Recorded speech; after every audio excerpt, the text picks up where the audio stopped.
የመስቀል ወፍ ታውቃላችሁ ጠፍቶ ጠፍቶ ከርሞ ከርሞ ብቅ የሚል ሰው የመስቀል ወፍ ይባላል ጠፍቶ አላቂ ሲሉም ሰማለሁ የባለቤት ያገር ሰዎች እና እኔም እንደው ፊቱ ቆይቼ ዛሬ ብቅ ማለቴን ለወዳጄ ለንጉስ ያክሉ ስነግረው ከ50 ዓመት በፊት አዲስ ዘመን ጋዜጣ ላይ ያነበብኩትን አንድ ግጥም ልንገርህ ድርሰቱ የማን እንደሆነ አይታወቅም አለና እንዳረሰ ሁሉ ሞፈር ቀንበር ጨብጦ ስትለቅሚ የሰው ስጦ ሞፈር ቀንበር ምንድነው በእስቲ ተናገሪ ሰው በሰራው የምትኖሪ እሺ ለቃቅሚ ግድ የለም ያውም ላንቺ ሆድ ማን ይሳሳል የሚያሳዝነው ከምትበዩ የምታፈሽው ይብሳል ንገሪኝ የመስቀል ወፍ ስላንቺ ጨነቃለሁ ህልውናሽን እንጂ ምግባርሽን የታውቃለሁ የሚለውን አጻፈኝ ንጉሴ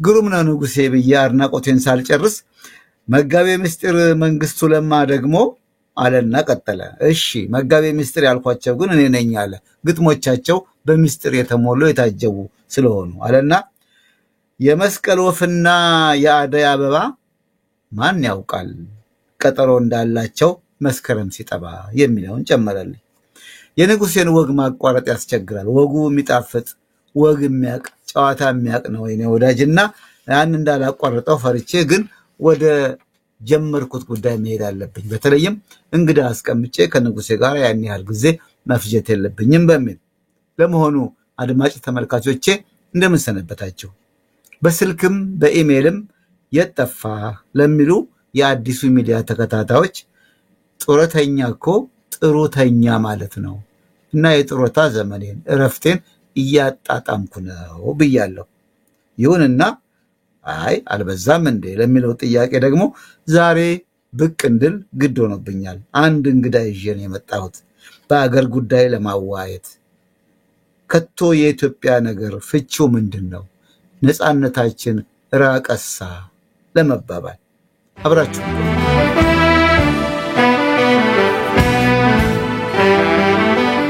ኤፍሬም ማዴቦ ይባላሉ የዛሬ እንግዳይ ፖለቲከኛ ናቸው በአሁኑ ሰዓት ግን የዚህ ፖለቲካ ድርጅት የዚህ ፓርቲ አባል ናቸው ለማለት ዕውቀቱ የለኝም እሳቸው ካልነገሩኝ በስተቀር ግን አንጋፋ ፖለቲከኛ የኢትዮጵያን ጉዳይ በተመለከተ ለኢትዮጵያ ይጠቅማል የሚሉትን ነገር ከመጻፍ ከማጋራት እንደማይበዙኑ አውቃለሁ እና አክቲቪስት ናቸው እንላለን ብዙዎቻችን ጤናስጥልኝ አቶ ኤፍሬም ልክ ነኝ ይሄ ገለጣ እንደው ዛሬ የት ቦታ እንደመመድብህ አላውቅም ግን ለማንኛውም አንተ ተነግረናለህ ጤና እንዴት ነው ጤናስጥልኝ እንደምን አለህ አቶ አዲሱ እኔ በጣም ደህና ነኝ አንተ እንዳልከው ዴፊኒትሊ በአሁኑ ጊዜ የየትኛውም ድርጅት ወይም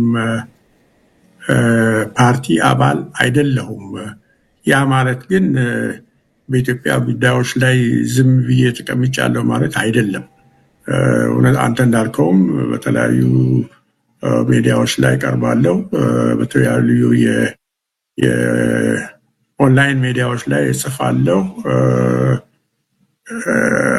አንዳንዴ ረዘም ያለ ጽሁፍ ጽፋለሁ አንዳንዴ ደግሞ አጭር መልኩ በማህበራዊ ሚዲያዎች ላይ በተለይ በኤክስ የድሮ ስሙ ትዊተር ላይ እናገራለሁ የሚሰማኝን ከመናገር ወደ ኋላ አልልም አሁንም በኢትዮጵያ ፖለቲክስ ላይ የነቃ ተሳትፎ አደርጋለሁ ያን ያህል ነው ማውቀውና በየትኛው መመደብ አልችልም ኤፍሬም ማዴቦ የሚታወቀው በእርግጥ በግንቦት 7 ነው ግንቦት 7 አንዳንድ ሰው እንግዲህ ዛሬ ጠራኸኝ አይበልና ይባላል የሞተን ሰው ሲጠሩ አሁን ስለ ግንቦት 7 ምናወራበት ጊዜ አይደለም ይሁንና በእግረ መንገዳችን እናነሳለን እንደው ቪኦኤ ስለማን ነው ንጉሴ ስለ መስቀል ወፍ አንስቶ አንተን አስቀምጬ ብዙ አወራው ግን አንዳንድ አባባሎች ንግግሮች የኢትዮጵያ በጣም ደስ ይላሉና እኔ ቪኦኤ በነበርኩበት ጊዜ አቶ ኤፍሬም አንተን የሚያስተዋውቅ ፕሮግራም ሲመጣ ወይም ስለ ግንቦት 7 ሲሰራ አንተ ከዛ ውስጥ አጠፋምና ሳስተዋውቅ አስተዋውሳለሁ ወይም ደግሞ ሌሎች የሥራ ባልደረቦቼ የሰሩትን ፕሮግራም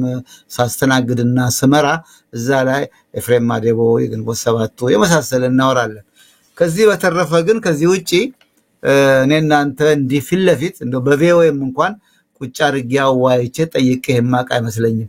ስላንተ ሲወራ ወይም ሲነገር ብቻ ፕሮግራም አብሬ ስሳተፍ ስምክን ከማንሳት በቀር እኔ ያን ያህል ከሆነ እንግዲህ የኔ እናንተ ዕውቀት በተለይ ደግሞ አድማጭ ተመልካቾች የበለጠ እንደው ኤፍሬም ማን ነው ሊሉ የሚችሉ ይኖራሉ። ከዚህ ቀደም የኢትዮጵያን ጉዳይ ያልተከታተሉ ወይም ስለ ግንቦት ሰባት ወይም ስለ አንተ የማያውቁ ሰዎች። ስለዚህ እንደው የነገር መጀመሪያ ትውውቅ ነውና ኤፍሬም ማዴቦ ማን ነው? ወደ ፖለቲካው ዓለም ምን ሳበው? መቼ ተሳበ? ምን የፖለቲካ ህይወት አሳለፈ የሚለውን እንደው ዘርዘር አድርገን ተዋውቀን ወደ ተነሳንበት ጉዳይ እሄዳለሁ። የተነሳሁት ዛሬ በቅርቡ ለፋኖ ኃይሎች የቀረበ የዓላማና የትግል አንድነት ጥሪ በሚል ቦርከና ላይ የጻፍከው ጽሑፍ ነው። በጣም ወቅታዊ ነው፣ ሊነበብ የሚገባው በመሆኑ እሱን ይዤ በዛ ዙሪያ ነው በይበልጥ የምንወያየው። እዛ ውስጥ ያገኘሁትንም ነጥብ እያነሳሁ በጥያቄ መልክ አቀርባለሁ። ነገር ግን ቀደም ሲል እንዳልኩት ኤፍሬም ማዴቦ ማን ነው? የተወለደ የታደገ ምን ተማረ? እዚህ ያለበት ህይወት ውስጥ እንዴት ደረሰ የሚለውን አንተ በፈለግከው መንገድ ሰብሰብ አድርገህ እንድትነግረኝ እጠይቃለሁ። አመሰግናለሁ። ኤፍሬም የተወለደው ይርጋለም ነው። ያደገው ሐዋሳ ነው። ከሐዋሳ በፊት በእርግጥ አንድ ትንሽ ኩየራ የምትባል ከተማ ነበረች። ከሁለት ወሬ እስከ ሶስተኛ ክፍል መጨረሻ ድረስ እዛ ኩየራ ነበርኩኝ። ከዛ ቤተሰቦቼ ወደ ሐዋሳ ቤት ሰርተው ሲሄዱ እኔም ያው አብሬያቸው ሄድኩኝ። ከአራተኛ እስከ ስምንተኛ 4 5 6 7 8 ሐዋሳ ኮምቦኒ ሚሽን ትምህርት ቤት ነው የተማርኩት። እሱን እንደጨረስኩኝ ደብረ ዘይት የሚገኘው የኢትዮጵያ ወንጌላዊት ኮሌጅ የሚባል እዛ ስኮላርሺፕ አገኘሁኝና እዛ ሄድኩኝ። 9ኛ እና 10ኛ ክፍል የተማርኩት እዛ ነው። 11ኛ ክፍል እንደጀመርኩ ወደ አብዮት ተጀምሮ ነበርና ከዛ ኋላ እዛ አልቀጠልኩም። ወደ እድገት በህብረት ዘመቻ ሄድኩኝ። ስጨርስ ትምህርት ቤቱ ተወረሰ። ደርግ ትምህርት ቤቱን ወረሰው። እኔ ወደ እዛው ደብረ ዘይት ያለው ተናኝ ወርቅ የሚባል ሃይ ስኩል አለ ደብረ ዘይት። እዛ ተመደብኩኝ። እዛ ትምህርቴን ልጀምር ስል አባቴ መጣና በዚህ መጥፎ ጊዜ እዚህ አትማርም ወስዳለሁ፣ እዛው ሐዋሳ ቤቴ አጠገብ የሆነ ነው የምትማረው ብሎ ሐዋሳ ሃይ ስኩል ተከፍቶ ስለነበር ያኔ ወደ ሐዋሳ ይዞኝ ሄደ። 11ኛ እና 12ኛ ክፍል ሐዋሳ ተማርኩኝ። 12ኛ ክፍል ተማርኩ ማለት አይችልም።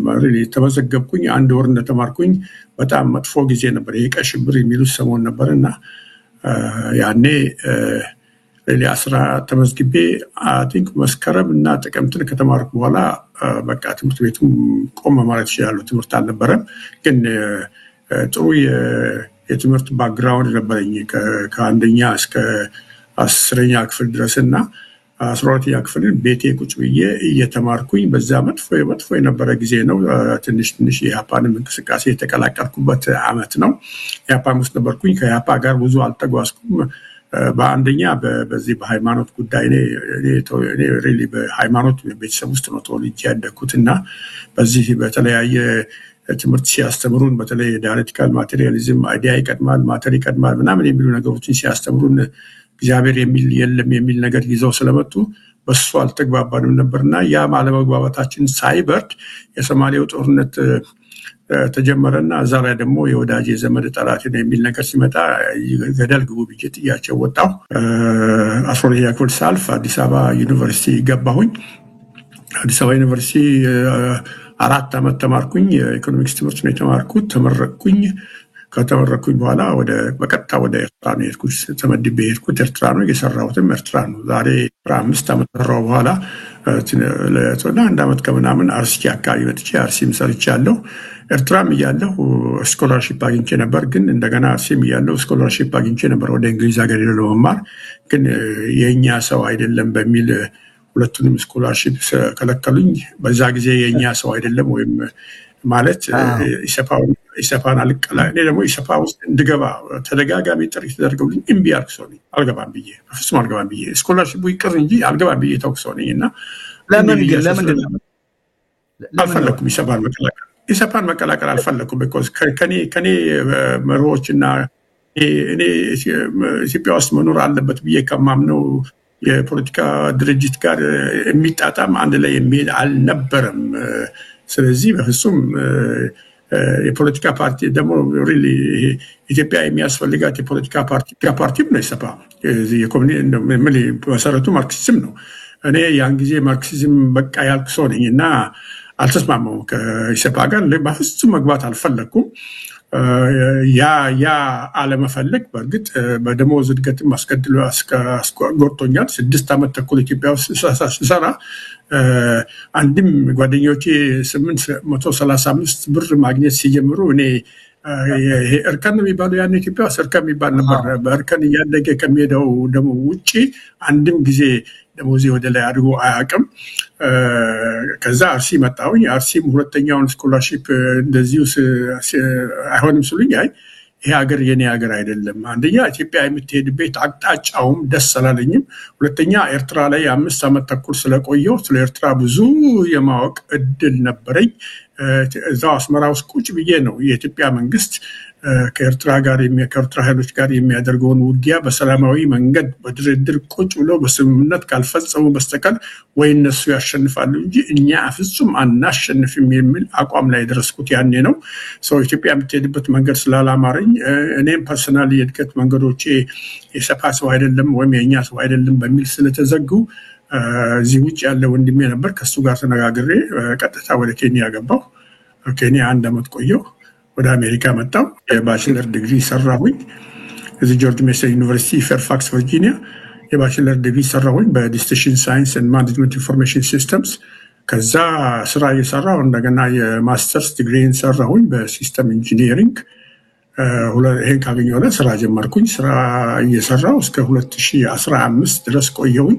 2008 ላይ በእርግጥ ያው ግንቦት 7 ሲመሰረት እኔም በመሰራረቱ ላይ ባልኖርም ግብዣ ተደርጎልኝ ወይ ተመልምዬ ግንቦት 7 አባል ሆኜ ደረጃ ሁሉ ስሰራ ነበር እስከ 2015 ድረስ። 2015 ላይ ትግሉ የሚፈልግህ ቦታ እዚህ አይደለም ተብሎ ሲኬድና በተለይ አንዳርጋቸው ጽጌ የመታሰር ብዙ ያንገበገበን ሰዎች ስለነበርን እሱን አስራችሁ ትግሉን የምታቀዘቅዙ ከመሰላችሁ ስራችንን ጥለን ለትግሉ እንኖራለን ወይም ሞታለን እንጂ ብለን ቆርጠን በረሃ እንግባ ሲባል እሺ ብዬ በረሃ ከገቡ ሰዎች አንዱ ነኝ። በረሃ ገባሁኝ። 3 ዓመት ኤርትራ ነበርኩኝ። ከዛ በኋላ ያው ጠቅላይ ሚኒስትር አብይ አህመድ መንግስት ሲመጣ ወደ ኢትዮጵያ ገባን። ኢትዮጵያ 5 ዓመት ቆየሁኝ። እንደገና አሁን አዲስ የመጣው መንግስት እንደጠበቅኩትና ይሆናል ብዬ እንዳሰብኩት ስላልሆነና በተለይ በሰብአዊ መብት አያያዙና በዚህ በጭካኔውና በአንዳንድ ነገሮች ሜቢ እንደውም የከፋ ስለመሰለኝ እኔም ኢትዮጵያ ውስጥ መኖር ለህይወቴም ለደህንነቴም እጅግ በጣም አሳሳቢና አስጊ የሆነ ስለመጣ በቃ ብዬ ወደ አሜሪካ መጣሁ። ይሄው አሁን አሜሪካ ነው ያለሁት።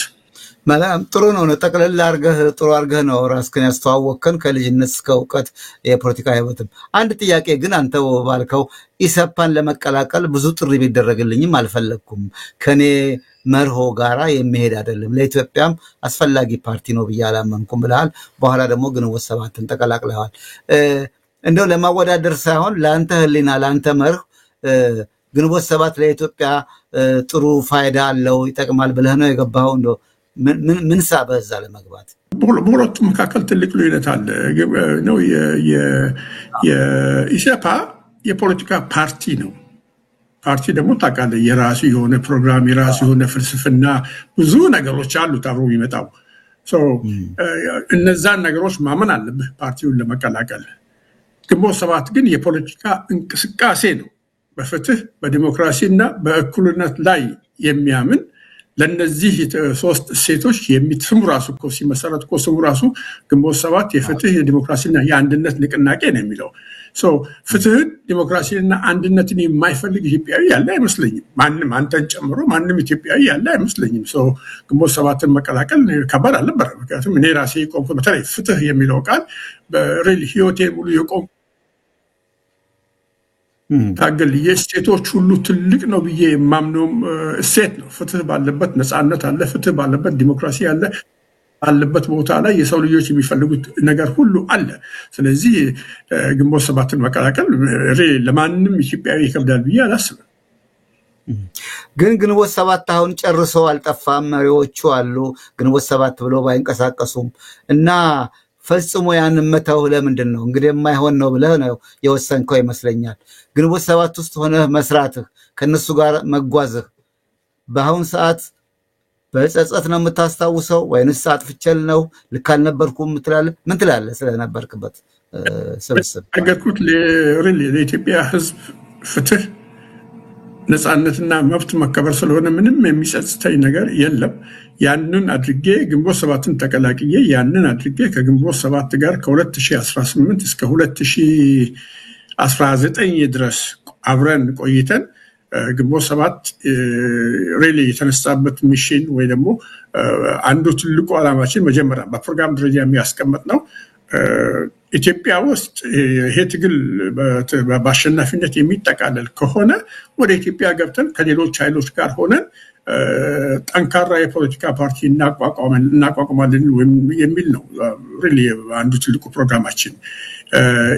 ትግሉ በእኛ አሸናፊነት ባይደመደምም በኢትዮጵያ ህዝብ አሸናፊ በወቅቱ በዛ ጊዜ በፈረንጆቹ በ2018 ላይ በኢትዮጵያ ህዝብ አሸናፊነት ተደመድሟል። የኢትዮጵያ ህዝብ ለ27 ዓመት የተሸከመውን አስቀያሚ የህወሓት ስርዓት ማውረድ ችሏል። ያ ሲሆን ኢትዮጵያ ውስጥ የምንገባበት እድል ተፈጥሯል። እኛም ሌሎቻችንም ኢትዮጵያ ውስጥ ከገባን በኋላ ያ ፕሮግራማችን ላይ አስቀምጠነው የነበረውን ከሌሎች ኃይሎች ጋር ሆነን ጠንካራ የፖለቲካ ድርጅት እንፈጥራለን፣ እኛ እንደ ግንቦት ሰባት ግን እንከስማለን የሚለውን ዓላማችንን አሳክተናል። 2019 ግንቦት ላይ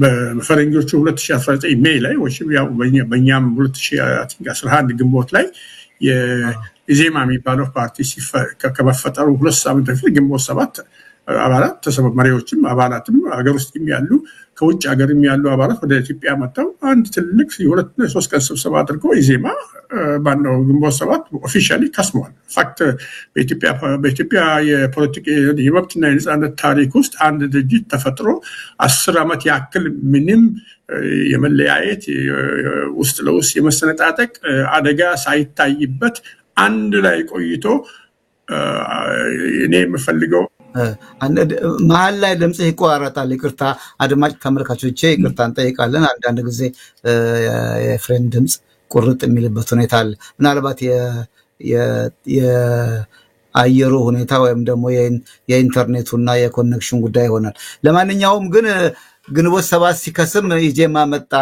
ኢዜማ ውስጥ ሆነህ ለመቀጠል ለምን አልፈለክም? እንደው ይቅርታ እኔ ኢትዮጵያዊ ዜግነት ስለሌለኝ የኢዜማ አባል መሆን አልችልም።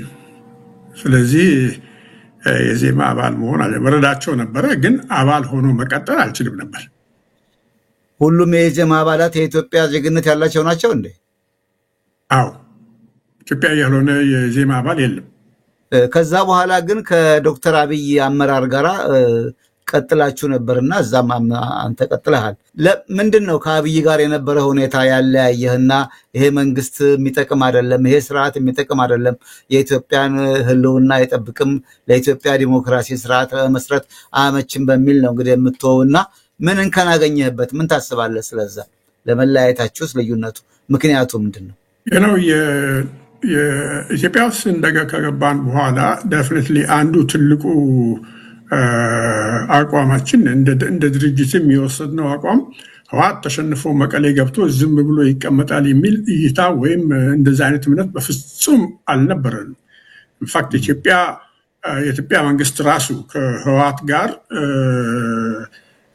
ወይ በሰላማዊ መንገድ ህወሓት ወደ መድረክ ወደ ሌሎችን የሰላማዊ ኃይሎች እኛ አገር ውስጥ ገብተን የሰላማዊ የፖለቲካ ትግሉ አካል እንደሆንን ህወሓትም እንጂ የሚሆንበት መንገድ መፈለግ አለበት። ግን ይህ አካል እኛ ጥሩ መረጃዎች ነበሩን ህወሓቶች ለጦርነት ሲዘጋጁ እንደነበሩና ህወሓት ለጦርነት የተዘጋጀ ስለሆነ ኢትዮጵያም ለጦርነት ከዚህ ከህወሓት ጋር ለሚገጥማት ጦርነት በከፍተኛ ደረጃ መዘጋጀት አለባት የሚል እምነት ነበረ።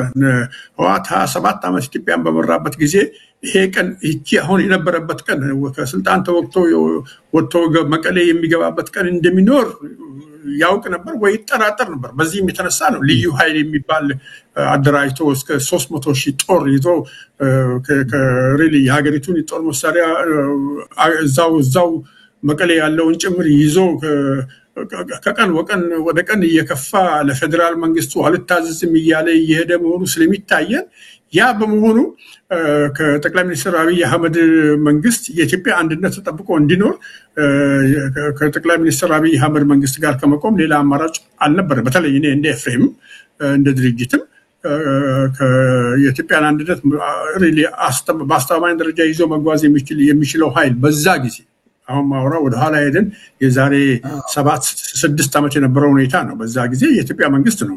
ስለዚህ የኢትዮጵያን መንግስት አንዳንድ ምናያቸው ነገሮች አሉ፣ ስህተቶች አሉ። ስህተት የለም ማለት አለ። ግን ከስህተቶቹን ከማጉላት የሚሻለው ህወሓት የተባለ አካል አደብ እስኪገዛ ወይ ተሸንፎ ሪሊ ከህልውና እስኪያከትም አለዛም የሰላማዊ ትግሉን ከሌሎች ጋር እኩል ተቀላቅሎ ኢትዮጵያ ውስጥ አንድ የመከላከያ ሰራዊት ብቻ የታጠቀ ኃይል ብቻ የሚኖርበት ሁኔታ እስካልተፈጠረ ድረስ ከጠቅላይ ሚኒስትር አብይ አህመድ ጋር መቆም አለብን የሚል እምነት ነበረን። እኔም ነበረኝ፣ እንደ ድርጅትም ነበረን።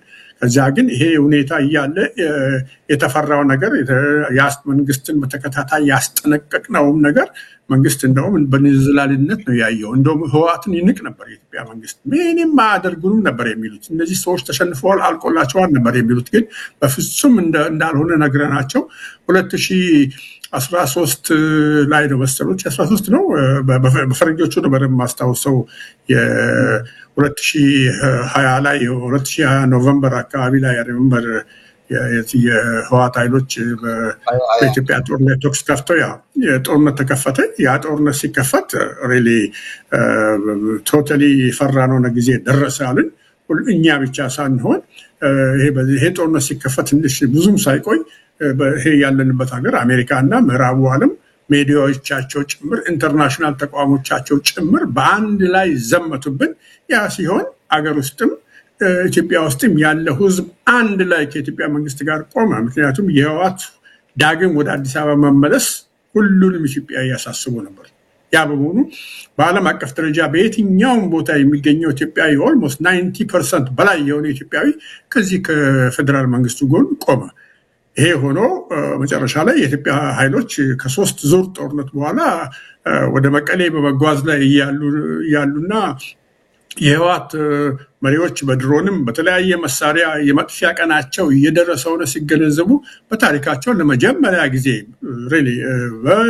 ጊዜ መሸነፋቸውን አውቀው አይቀሬው መሸነፍ መምጣቱን አውቀው ከመሞታቸው በፊት ትጥቃችንን እንፈታለን አሜን ተሸንፈናል ብለው ለመጀመሪያ ጊዜ በፕሪቶሪያ ስምምነት ጦርነቱ ተቋጨ። ሰላም ይመጣል ብለን ጠበቅን።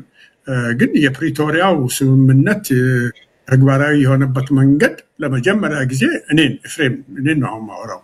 የፕሪቶሪያው አግሪመንት ተግባራዊ የሆነበት መንገድ ለመጀመሪያ ጊዜ ከጠቅላይ ሚኒስትር አብይ አህመድ መንግስት ጋር በግልጽ እንድጋጭ አደረገኝ። ምክንያቱም ስምምነቱ በተለይ የሚለው ናይሮቢ ላይ እንደሚነጋገሩ ከፕሪቶሪያ ስምምነት በኋላ በአንድ ሳምንት ውስጥ የሁለቱ ኃይሎች የኢትዮጵያ ፌደራል መንግስትና የህወሓት ኃይሎች ወታደራዊ መሪዎች ናይሮቢ ይገናኛሉ ይላል። 2 ጊዜ ነው መሰለኝ ናይሮቢ ላይ ተገናኙ። ናይሮቢ ላይ ከተገናኙ በኋላ አገር ቤት መጥተው እዚህ ዳውሮ አካባቢ የሚገኝ አንድ መዝናኛ ቦታ አለ፣ ሀላላኬላ የሚባል ቦታ አለ። እዛ ላይ ተገናኝተው ምን እንደተስማሙ አላውቅም። ከዛ በኋላ የኢትዮጵያ መንግስትና ህወሓት እጅና ጓንት ሆኑ። ህወሓቶችም ከነትጥቃቸው ከነተዋጊ ኃይሎቻቸው ቁጭ ብለው ምንም ነገር ይሄ ተግባራዊ መሆን አለበት የተባለው ነገር ምንም ነገር ተግባራዊ ሳይሆን ጭራሽ የህወሓት መሪዎች ከኢትዮጵያ መንግስት ጋር እጅና ጓንት ሆኖ በየአደባባዩ በየወዳጅነት እንትኑ ይሄ መዝናኛ ቦታ ይሄዱ ሪሊ መተቃቀፍ መሳሳም በቃ ሁሉም ነገር እንዳለቀ አድርገው ተናገሩ። ይሄ ነው በግልጽ ቋንቋ የኢትዮጵያ መንግስት በታሪካዊ ክህደት ፈጽሟል። ይህንን መንግስት ከአሁን በኋላ መደገፍ የሚቻል አይደለም። በእኔ በኩል አብቅቻለሁ። በቃ ህወሓት ትጥቁን ሳይፈታ ጭራሽኑ ሌላ ዙር ጦርነት ነው እንጂ የምንሄደው ኢትዮጵያን ማልማትም ማሳደግም ሰላማዊና የተረጋጋች ሀገር ማድረግም አይቻልም ብዬ ለመጀመሪያ ጊዜ የተለየ አቋም ወሰድኩኝ። ይህንን የኢትዮጵያ መንግስት አልወደደውም። በተደጋጋሚ ማስጠንቀቂያ ይሰጠኝ ነበር። ይሄ ሆኖ አይ ቲንክ ትንሽ ከቆየ በኋላ የኢትዮጵያ መንግስት አንድ ደንብ አወጣ። ይሄ ደንብ ምን ይላል? በየትኛውም ክልል የሚገኙ የክልል ኃይሎች ትጥቃቸው መፍታት አለባቸው። በክልሎች ውስጥ የሚኖረው በቃ በኢትዮጵያ ውስጥ የሚኖረው አንድ የፌደራል ኃይል ብቻ ነው፣ ሁሉ መፍታት አለበት የሚል ህግ አወጣና ይሄ ህግ ወጥቶ ብዙም ሳይቆይ ወደ አማራ ክልል ትጥቅ ለማስፈታት መሄድ ጀመሩ። እንደገና እሳት ላይ ወጥቼ ይሄ ኢትዮጵያን ለማፍረስ የሚደረግ ትልቅ በቃ ሆን ተብሎ ኢትዮጵያን ለማፍረስ የሚደረግ ትግል ነው።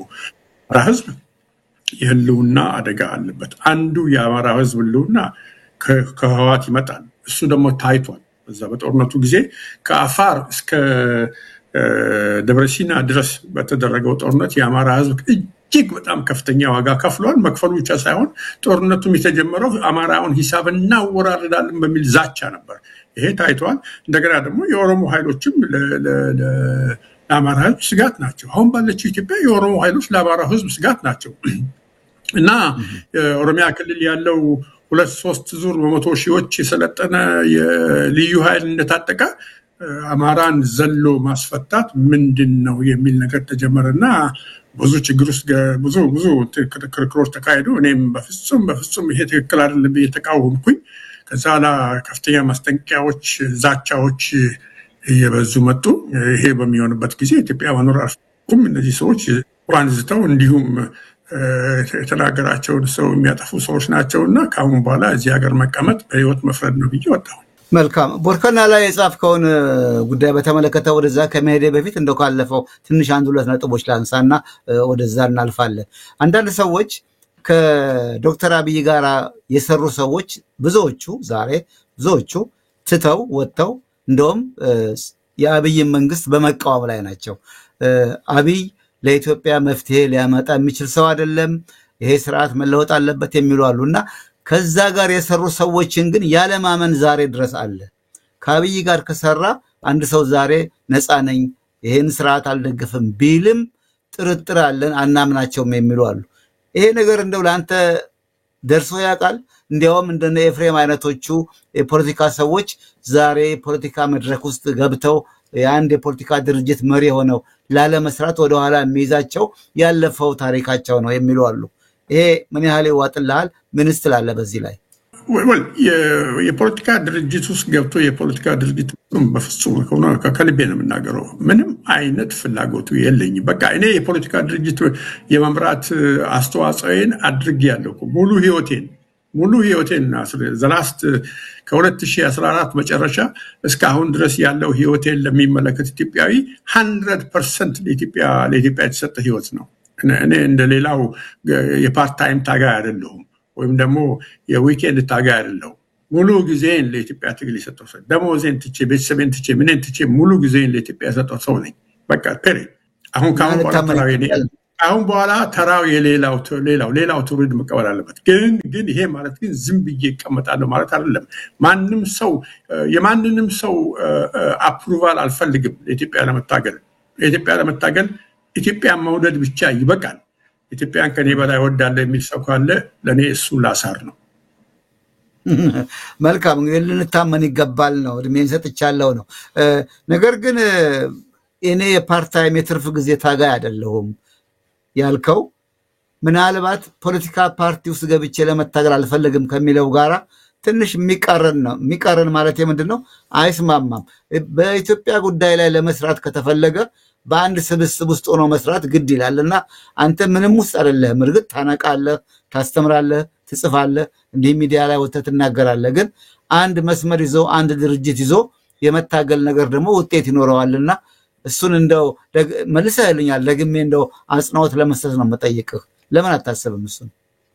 እኔ ሆነስትሊ አሁንም ቢሆን እኔ ፖለቲካ ድርጅት ውስጥ ለመግባት የምቸኩል ሰው አይደለሁም። አይተህ እንደሆነ ከኢህአፓ በኋላ ለመጀመሪያ ጊዜ የፖለቲካ ድርጅት የተቀላቀልኩት ወይም ንቅናቄ የተቀላቀልኩት ግንቦት 7 ነው። ያ ማለት እኔ አሜሪካ በነበርኩባቸው ጊዜዎች ውስጥ ድርጅቶች የሉም ማለት አይደለም ነው፣ ነበሩ። ግን ድርጅቶች ሲመጡ ሲሄዱ አይቻልም። ግንቦት 7 ግን ሲፈጠር አሁንም ቢሆን እኔ እማምንበት ይሄንን ድርጅት ተቀላቅሎ ለኢትዮጵያ መታገል ይቻላልና ይሄ ነው አሁን መጣ ብዬ የምለው አይነት ድርጅት ዛሬ ይምጣ ነገ ይምጣ ቶሎ ብዬ ነው መቀላቀለው። አልቀላቀልም። የፖለቲካ ድርጅት ውስጥ አልገባም አላልኩም። እገባለሁ፣ እቀላቀላለሁ፣ እሰራለሁ። ግን የመሪነቱ ቦታ ለአዲሱ ትውልድ መተው አለበት ባይነኝ። እኔ በኢትዮጵያ ፖለቲካ ውስጥ ከ40 ዓመት በላይ ቆይቻለሁ። በመሪነት 11 12 13 ዓመት ቆይቻለሁ። አሁን የመሪነቱን ቦታ አዲሱ ትውልድ መያዝ አለበት። ግን ይህንን ለአዲሱ ትውልድ የተለያዩ የመሪነት በተለያየ ደረጃ የመሪነት ሚናቸውን እንዲወጡ የሚያግዙ የተለያዩ ስራዎችን እሰራለሁ። ግን አንተም ሆንክ አንዳንድ ከአብይ መንግስት ጋር ለመስራት የሞከሩ ሰዎች ዛሬ ይሄ ስርዓት የሚያዋጣ አይደለም፣ ለሀገር አይጠቅምም ብለው ትተውታል። ይሁንና አሁንም ይሄ መንግስት ደግፈው እንደው እዛው ሀገር ውስጥ የፖለቲካ ድርጅት መስርተው ሰላማዊ ትግል እናረጋለን፣ ይሄን መንግስት በሰላማዊ ትግል አውርደን ስርዓት ያለው ህዝብ የሚመረጠው መንግስት እናቋቁማለን የሚሉ ሰዎች አሉ። እነዚህ ሰዎች እንደው በአጠቃላይ ከአብይ መንግስት ጋር ሰርቶ ኢትዮጵያን ነፃ የማውጣት ነገር ይታያል እንደ አንድ ፖለቲካ መሪ? ዳፍኔት ኢትዮጵያ ውስጥ የተለያዩ ፓርቲዎች አሉ። ሀገር ውስጥ በነበርኩበት ጊዜ ማይቻቸዋለሁ። ከብዙዎቹ ጋር ከብዙዎቹ ጋር ተቀምጬ ተነጋግሬያለሁ። አስፈላጊ ናቸው፣ መኖር አለባቸው። ዋናው ነገር እንዴት ነው መታገል ያለባቸው የሚለው ጥያቄ ነው። አይተህ እንደሆነ ወይም እርግጠኛ ሰምተህ እንደሆነ አንዳንድ የፖለቲካ ድርጅቶች አሁን ጥምረት መፍጠር ጀምረዋል፣ መነቃነቅ ጀምረዋል። ይሄ አሁን ኢትዮጵያ የምትሄድበት መንገድ ወይም ጠቅላይ ሚኒስትር አብይ አህመድ ኢትዮጵያን እየወሰደ ያለበት ቦታ ለኢትዮጵያ በፍጹም የሚጠቅም አይደለምና ይሄንን በጋራ ከህዝብ ጋር ሆነን ማስቆም አለብን ብለው 4-5 ፓርቲዎች ናቸው ዝልያል በቅርቡ ጥምረት ፈጥረዋል። ይሄ ሊበረታታ የሚገባ ጉዳይ ነው። ይሄንን አንዱ እዚህ ውጭ ሀገር ያለን ሰዎች ማድረግ ካለብን መስራት ካለብን ስራ ይሄ የተጀመረው አላያንስ እንዴት ሊሰፋ ይችላል? እንዴት የፖለቲካ ድርጅቶች ሌሎች የፖለቲካ ፓርቲዎች ውስጥ እንዴት ሊቀላቀሉት ይችላሉ? ከተቀላቀሉት በኋላ እነዚህ የፖለቲካ ፓርቲዎች እንዴት በአንድ አመራር ተመርተው ህዝቡን ቀስቅሰው አደራጅተው እንዴት ህዝቡን አሁን በሌሎች ሀገሮች ውስጥ የምናየውን አይነት ህዝባዊ እምቢተኝነት ቁጣ ወይም ማዕበል ሊያስነሱ ይችላሉ የሚለውን ነገር ከነሱ ጋር አብረን መስራት አለብን። የጠቅላይ ሚኒስትር አብይ አህመድ መንግስት በትጥቅ ትግል ብቻ የሚወገደው በህዝባዊ እምቢተኝነት ትግልም ሊወገድ ይችላል። ኢትዮጵያ ውስጥ ደግሞ በግድ ወደው ሳይሆን በግድ ትጥቅ ውስጥ የገቡ ኃይሎችም አሉ። እነዚህ በትጥቅ ትግል ነው ትግል የጀመሩና በህዝባዊ እምቢተኝነት የሚታገሉ ኃይሎችስ ምን አይነት ጥምረት ሊፈጥሩ ይችላሉ? እንዴት ሊረዳዱ ይችላሉ? እንዴት አንዱ ጋር እንዴት ሊደጋገፍ ይችላል የሚለውንም ሪሊ እዚህ ውጭ ያለው በአገር ውስጥ ያለው ምሁር አይቶ ሰርቶ መዝኖ እነዚህ ሁለት ኃይሎች እንዴት እንረዳቸዋለን የሚል ነገር መስራት አለበት እና በዚህ ስራ ውስጥ አሁን ያሉት ኢትዮጵያ ውስጥ ያሉት የፖለቲካ ፓርቲዎች ሪሊ ከፍተኛ ሚና ሊጫወቱ ይችላሉ ብዬ አምናለሁ። ጅምራቸውም መልካምና አበረታች ነው። እንደው አሁን ቀደም ሲል እንደጠቀስከው ኢትዮጵያ ውስጥ 5 የፖለቲካ ድርጅቶች ያህል ህብረት ፈጥረው ቅንጅት ፈጥረናል ያሉ አሉ። የቀድሞ ያንተን ፓርቲ ኢህአፓን ጨምሮ ማለት ነው። ነገር ግን አሁን አንተ ከደገፍከው በተቃራኒው የቆሙ የፖለቲካ ሰዎች አሉ። እነዚህ የፖለቲካ ፓርቲዎች እውን አብይ ያለ አዲስ አበባ ውስጥ ቁጭ ብለው ለውጥ ሊያመጡ ይችላሉ ወይ? የአብይን ስርዓት እድሜ ለመስጠት ለማራዘም ካልሆነ በስተቀር የፖለቲካ ድርጅቶች ይሄውና በነጻነት አጠገቤ አይኔ ስር እየታገሉኝ ነው ብሎ እንደው ኤክስኪውዝ ሰበብ ለመፍጠር የሚያስችለውን ሁኔታ ሊፈጥሩለት ነው እንጂ ተግባራዊ ነገር ሊያመጡ አይችሉም የሚለው አሉ። እንዴት አመንክባቸው? ኢትዮጵያ ውስጥ ምን እንዴት እናንተም የፖለቲካ ሰዎች ናቸው ለውጥ ለማምጣት ሳትችሉ ትቀሩ ነው ትተህ አንተም የወጣው። እነዚህ ሰዎች ይሳካላቸዋል ብለህ እንደውም እነዚህን መደገፍና አብሮ መስራት ያስፈልጋል ትላለህ? እኔ ኢትዮጵያ ውስጥ ሁሉም ነገር የመጣብኝ በግለሰብ ደረጃ ባደረኳቸው ነገሮች ነው። አሁን የምናወራው ግን ስለ ፖለቲካ ፓርቲዎች ነው።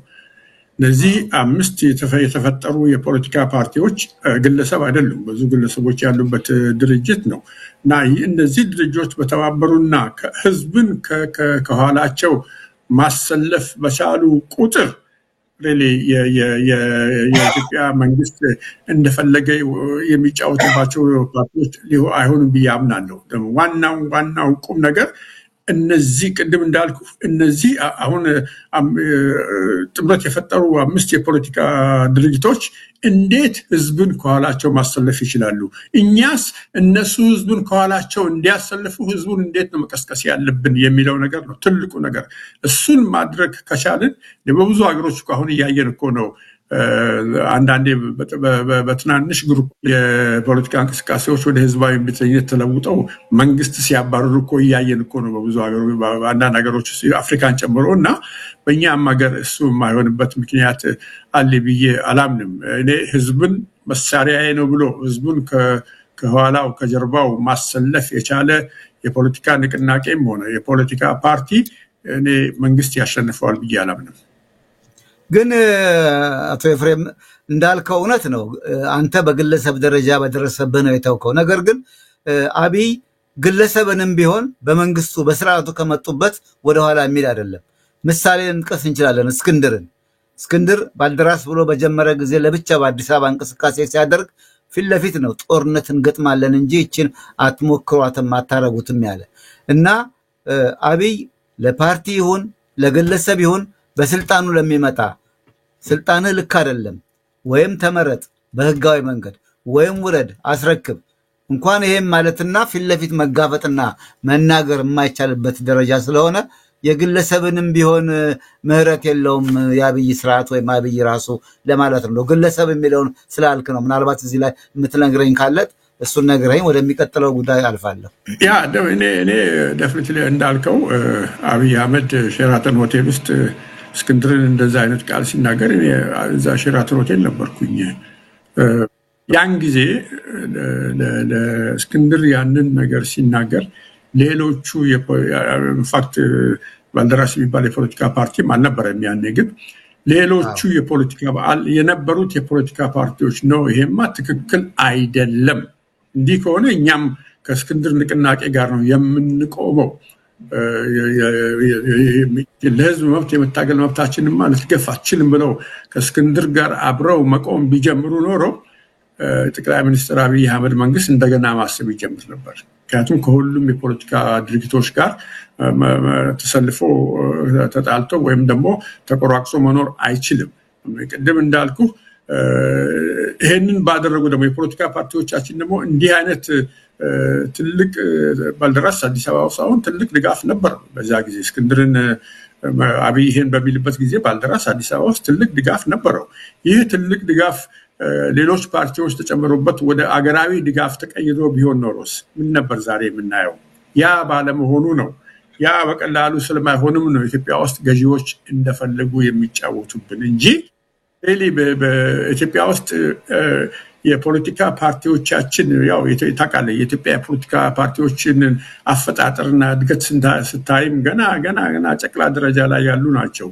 ያ በመሆኑ ነው ብዙ ነገር ሲያደርጉ ማታየው። አሁን ግን አንዳንድ ፓርቲዎች ይሄ ገብቷቸው አንድ ፓርቲ ከመሆን 20 እና 30 40 ፓርቲ ከመሆን ወደ አንድ ፓርቲነት መጠቃለል ይበጃል፣ ይህንን አላያንስ እንፍጠርና ሜቢ ሰፋ ያለ ጠንካራ ፓርቲ መሆን አለብን የሚል ነገር እየጀመሩ ነው። ይሄ በጣም የሚያበረታታ ነገር ነው እና ይሄ በሆነ ቁጥር ህዝብም እነዚህ ፓርቲዎች አንድ ነገር ባሉና ከመንግስት ጋር ትልቅ ተቃውሞ ውስጥ በገቡ ቁጥር ሞር እየደገፋቸው ተቃውሞ በገቡ ቁጥር ሞር እየደገፋቸው ይሄዳል።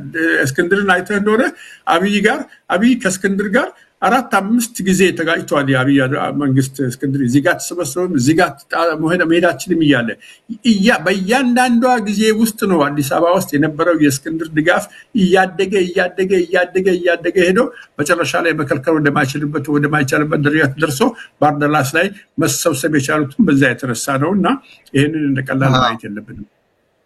ገባኝ። እንደው ነገሩ እስክንድር ያን ይሄን ሲናገርና አብይ ደግሞ ጦርነት እንገጥማለን እንጂ አይሞክርም አይታሰብም ሲል ሌሎችም እንዲሁ ቢተባበሩ ኖሮ ዛሬ መልኩ ይቀየር ነበር ያገሪቱ ያልከው። ዛሬም እኮ እስክንድርን ትተን አይናችን ስር ህዝብ መርጧቸው ፓርላማ ያሉ እንደ ክርስቲያን ታደለ የት ነው ያሉት? ለህዝብ የቆሙ እንደነ መስከረም አይነቶቹ አዛውንቱ ታዲያውስ ታንቱ እስር ቤት ቁጭ ብለው የፖለቲካ ፓርቲዎች ምን አደረጉ? የመጀመሪያ ጥያቄያቸው ሌላ ሳይሆን እነዚህ በህግ ተመረጡ ህዝብ መርጦ ምክር ቤት ያስገባቸው ሰዎች መፈታት አለባቸው የሚል ጥያቄ እንኳን በአግባቡ አቅርቦ የታገለ የፖለቲካ ፓርቲ የለም። አገር ውስጥ ያሉትን የመጠራጠርና ያለማመን ችግር ከዚህ ነው የሚመነጨው ለማለት ነው። እንደው መልስህን ለመሞገት አይደለም፣ ግን ይሄም አለ የምናየው ነገር ነው። ስንቱ የፖለቲካ መሪ ይገደላል ይታሳው። ልክ ምንም ጥርጥር የለውም። አሁን ክርስቲያን ታደለ ጥያቄ ስለጠየቀ ነው የፓርላሜንታሪ ኢሚኒቲ ሳይገፈፍ እስር ቤት የሄደው ያንን ስለጠየቀ ነው። ግን ያንን በመጠየቁ አየህ የክርስቲያን ታደለ ፓርቲ ጭራሽ ከመንግስት ጋር ተባበረ እንጂ ምንም ያደረገው ነገር የለም። እሱን እኮ ነው የምልህ። ፓርቲዎች እንደዚህ በሚሆንበት ጊዜ ጠንከር ያለ እርምጃ መውሰድ ቢጀምሩ እየተጎዱም ቢሆን ህዝባዊ ድጋፍ ያሰባስባሉ ያልኩ ለዚህ ነው። አብንን ተመለከተው ግን በተቃራኒው ነው አብን ያደርገው። ያ አብን የክርስቲያን ታደለ ፓርቲ ነው። በተቃራኒው ነው ሄደው። በተቃራኒው የምክር ቤት አባልም እዛው የአዲስ አበባ ምክር ቤት አባልም እስር ቤት ነው ያለው። ምክር ቤቱ አባላት ምን አሉ? እነሱም አሽከሮች ናቸው ይላሉ። የማመን አይቻልም ልልህ ነው። የምክር ቤቱ አባላት እኮ አሽከሮች ናቸው። ደስ ይላቸዋል ክርስቲያን በመውጣቱ። ምንም የሚሉት ነገር የለም እኮ። አገር ቤት ያለ እንቅስቃሴ ሊታመን አይችልም የሚለው ሰው ከዚህ በመነሳት ነው ለማለት ነው እንጂ እውነት ነው። እንደ አሽከር ነው የሚያገለግሉት። አንዱ የአዲስ አበባ ምክር ቤት አባል ምን አለ መሰለ፣ ቁጭ አድርጎ የአዲስ አበባ ምክር ቤት ሰዎችን አብይ ሲሰድባቸው እንዴት ይሄንን ተሰማቸው ብለው ይገባናል እውነታቸውን ነው ብሎ ተቀብሏል ስድቡን። እነዚህ እኮ በቃ እንዴ አገልጋይ ብቻ ሳይሆን እኮ ሌላ ስም የሚያስፈልጋቸው ናቸውና ሆም ብለው ለመገዛት እና ተረግጦ ለመኖር ፈቃድ የሰጡ ሰዎች ናቸው። እና የፖለቲካ ፓርቲዎችን አገር ቤት ያሉትን ለማመን ሁሉንም ማለት አይደለም ወይም ደግሞ ማንንም ማለት አይደለም፣ ግን ለማመን ሰው ቢቸገር አይገርመኝም ልልህ ነው ይሄን ያመጣሁት። እሺ አድማጭ ተመልካቾቻችን የምንዋየው ከአቶ ኤፍሬም ማዴቦ ፖለቲከኛ አክቲቪስት ጋር ነው።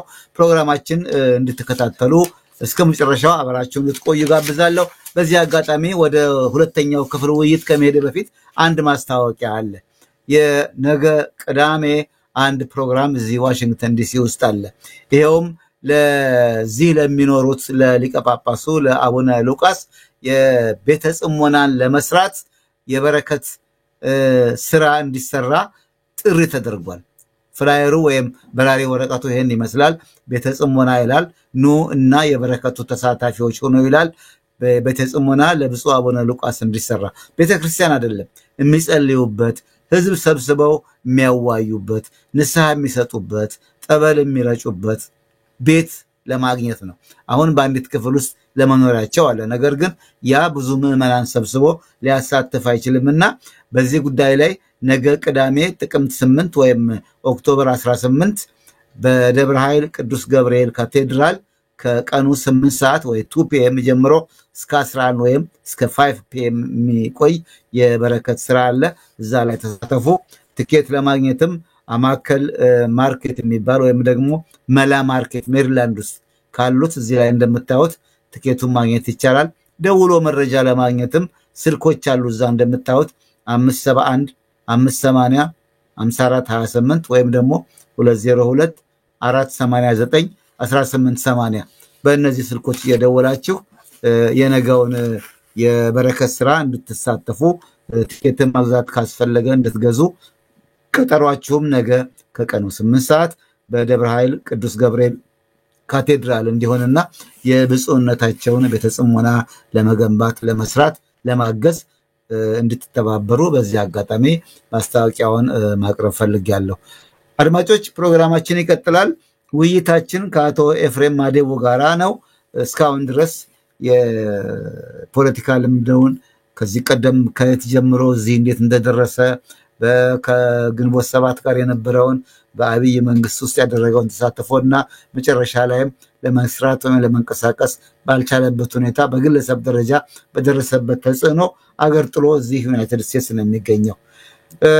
አቶ ኤፍሬም እንግዲህ ዋናው ለዚህ ውይይት መነሻ የሆነኝ እንደው እንደ ባክግራውንድ እንደ መጀመሪያ መነሻ ያንተን ህይወት የሚመለከት ጥያቄ አቀረብኩ እንጂ ለፋኖ የጻፍከው ቦርከና ላይ የወጣው ጽሁፍ ነው ለውይይታችን መነሻ የሆነኝ። ለፋኖ ኃይሎች የቀረበ የዓላማና የትግል አንድነት ጥሪ ይላል። ይህንን ቦርከና ላይ ከጻፍክ በኋላ በፋኖ እንቅስቃሴ የተለወጠ ያየኸው ወይም ያቀረብከው ሐሳብ ያቀረብከው ጥያቄ ተማጽኖ መልስ ያገኘበት ሁኔታ አለ?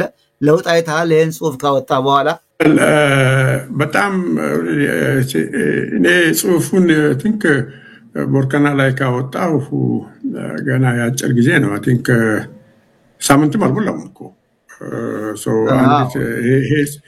ሳምንትም አልሞላም፣ አጭር ጊዜ ነው እና ጽሁፉ እንዲህ ያደረገ የምለው ተጽዕኖ ለመናገር ይከብዳል። ትንሽ ጊዜ መውሰድ አለበት ብዬ አስባለሁ። በእርግጥ አንዱ ዋና ዓላማዬም እሱ ነው። በፋኖ ኃይሎች ላይ ተጽዕኖ እንዲፈጥር ነው ያንን ጽሁፍ የጻፍኩት። ግን የፋኖ ኃይሎች ይህንን አንብበው ወይም ደግሞ ደጋፊዎቻቸው እንዲያነቡ አድርጓቸው ደጋፊዎቻቸውም አንብበው አንድ ላይ ተመካክረው አንድ እርምጃ ወስደዋል የሚል ደረጃ ላይ ለመድረስ ጊዜው በጣም አጭር ነው። ገና ሳምንት ያለው ጽሁፍ ነው። እውነት ነው። መቼም አንድ ጽሁፍ እንደው እንዲሰርጽና መልስ ለመስጠት አንዳንድ እንቅስቃሴ ሊታይ ይገባ ነበር። ይሄ ጽሁፍ ከወጣም በኋላ እስከ ዛሬ ድረስ የምንሰማው የአንድነት ነገር የለም። የመለያየት ነገር በአብዛኛው እንሰማለን። እርግጥ ህብረት ፈጠሩ ይባላል። እንግዲህ ችግሩ ምንድነው? እንደምታውቀው ሚዲያዎቹ የየራሳቸው አካሄድ አላቸው። እችን የኔን ሚዲያ ጨምሮ ሰው አንዱን ክፍል ይደግፋል፣ አንዱን ፋኖ ይሄ ልክ ነው ይላል፣ እከሌ ነው መሪ መሆን ያለበት፣ የለም እከሌ መውረድ አለበት። እንደዚህ ውጪ ያለው ኃይል መቼም የፋኖን እንቅስቃሴ በጣም እንደሚያወዛግበው ግራ እንደሚያጋባው የታወቀ ነገር ነው። የሚሻለው ለፋኖች ውጪ ያለው ኃይል በገንዘብ በቁሳቁስ መርዳት እንጂ አስተዳደር ውስጥ አካሄድ ውስጥ ገብቶ እከሌ ወጣ እከሌ ወረድ ወይም እከሌ ይደባለቅ የሚለው ነገር ባይገቡ ጥሩ ነበር። ግን የፋኖችም ችግር ይሄ ነው። ምን ለማለት ነው? ግን ጽሁፉ ከወጣ ሳምንትም ባይሞላው አንድ ለውጥ እንደው ሊታይ ይገባ ነበር። ይልቁንም አሁን የሚታየው ትንሽ ያለ መስማማት ነገር ነው ዛሬ ድረስ ያለውና አንተ በዛ ላይ እንደው የታዘብከው ነገር አለ ወይ ነው ጥያቄ የነበረው። ግን ብዙ ለውጥ የለም ብለኸኛል።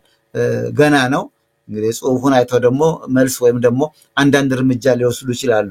የተገነዘብከው ነገር አለ ወይ? ሰዎች ስለዚህ ጽሁፍ ወይም ስለ አቀረብከው ተማጽኖ ስለ ጥሪው ምን አስተያየት ሰጡ? ከሰዎች ያገኘው አስተያየት አለ? ያ ከአገር ቤትም ከዚህ ከዳስፖራ ተብሎ ከሚጠራው አካባቢም በኢሜል እኔ ሁልጊዜ ኢሜልን የጻፍኩት ጽሁፍ ላይ በግልጽ ስለማስቀምጥ ብዙ ጽሁፎች ይደርሱኛል። አብዛኛው ጽሁፍ ይጋራል ሐሳቤንና በተለይ የጠቅላይ ሚኒስትር አብይ አህመድ መንግስት ትልቁ ኃይል የፋኖ አለመሰባሰብና ወደ አንድ ማዕከል አለመምጣት ነው ያልኩትን አንድ ከ10 ሰው በላይ ጽሁፉን እንዳለ በኮት አስቀምጠው እግዚአብሔር ይስጥ ያሉ ሰዎች አሉ እና ሪሊ አብዛኛው በኢሜል የሚደርሰኝ ምላሽ የሚያበረታታ ነው። ጥሩ ነው። ሰዎች ጽሁፉን በደንብ ሪሊ በስነ ስርዓት ፖዚቲቭ ነው ብሎ እንደተቀበሉት ነው የሚያሳየው። እዛ ላይ ደግሞ አንዳንድ አሉ የሚሳደቡ አንተ ብሎ ለአማራ ሐሳቢ አንተ የአማራ ጠላት አይደለም የሚል ከምንም ነገር ጋር ከራሱ ጭምር ከምንም ጋር የማይስማማ ለሚቀርቡ ሐሳቦች ሁሌ ኔጌቲቭ ብቻ መልስ የሚሰጡ ሰዎችም አሉ። እኔ ከኔጌቲቭሊ ከሚመልሱ ሰዎች ጋር ብዙ ችግር የለኝም። ግን ማየው አብዛኛው ሰው ጥሩ አስተያየት አለው፣ ጥሩ እይታ አለው፣ የኔን እይታ ይጋራል። ሪሊ የፋኖ ኃይሎችም ይህን ከሀገር ውስጥ ያሉ ድሮ ከኛ ጋር እኔ በረሃ በነበርኩበት ጊዜ ከአርበኞች ግንቦት 7 ጋር የነበሩ ሰዎች ግለሰቦች አሉ በፋኖ ውስጥ የሚገኙ እነሱን ጭምር ነው አሁን ማወራ። እነሱ ጭምር አንብቦታል ጽሁፉን እና ሪሊ ጥሩ እይታ እንዳለውና የተባለው አንተ ያልከው ነገር በቅርብ ጊዜ አስቸጋሪ ነው ግን በቅርብ ጊዜ ሊመጣ ይችላል የሚል ማበረታቻም ሰጥተውኛል። ልክ ነው። አንተ እንዳልከው የአብይ መንግስት ጥንካሬ ኖሮ ሳይሆን የቆየው ይሄን ስርዓት ለመለወጥ ጫካ የገቡ ታጋዮች የፋኖ ኃይሎች ህብረት አለመስራታቸው በአንድነት አለመቆማቸው ነው። እነሱ በአንድ የቆሙ ጊዜ የአብይ ስርዓት ያልቅለታል የሚል ነገር ነውና ጽሁፉ በእውነቱ ወቅታዊ ነው፣ የሚደገፍ ነው፣ የሚደነቅ ነው። ያለው ሀቅ ነው የሰፈረው። ያለው ሀቅ ምንድነው? ፋኖ አንድ ነው ለማለት የማይቻልበት ደረጃ ላይ ነው ያለው። እርግጥ ነው ብዙ ድል ያገኛሉ፣ ያስመዘግባሉ፣ ብዙ ቦታዎች ይይዛሉ።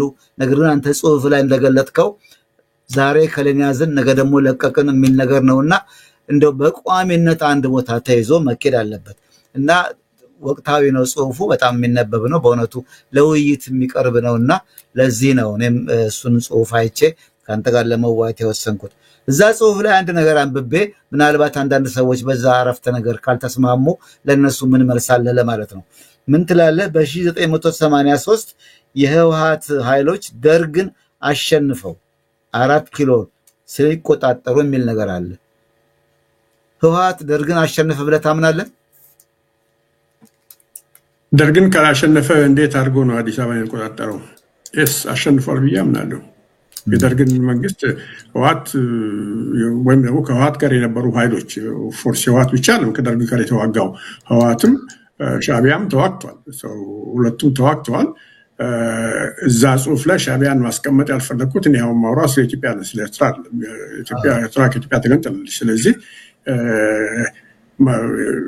ያው ህወሓትም ወደ አዲስ አበባ ይዋጋ ነበር። ወደ አዲስ አበባ ለመምጣት በተለይ ከታስታውስ እንደሆነ ሽራሮ የሚባለውን ቦታ ከተቆጣጠሩ በኋላ የህወሓት ኃይሎች ሬሌ ወደ አዲስ አበባ የሚደረገው ጉዞ መንገዱ ክፍት እንደሆነ ስላወቁ ወደ አዲስ አበባ